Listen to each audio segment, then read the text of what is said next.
Hey there, welcome back to the channel. Today, I've got something really handy to share with you all.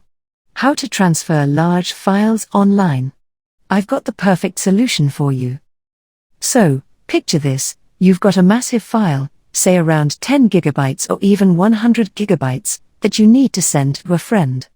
Now, sending that through traditional methods like Google Drive can be a bit tricky, especially if you're looking to do it for free. But fear not, because I'm about to introduce you to ToffeeShare.com. Head on over to ToffeeShare.com, or simply typing it into your browser.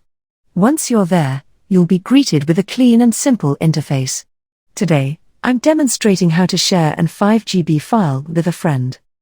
Simply drag and drop your file onto the designated area or use the browse function to locate your file. Instantly, you'll receive a shareable link that you can send via email, WhatsApp, or even use the provided QR code.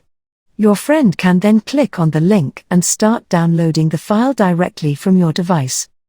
Now make sure not to close your laptop or desktop or the web page until the sharing process is complete. And there you have it, folks. That's how you securely send large files online, whether it's 20 gigabytes, 50 gigabytes, or even a whopping 100 gigabytes, all for free. If you found this video helpful, don't forget to give it a like button. And hit that subscribe button for more upcoming videos. Until next time, take care.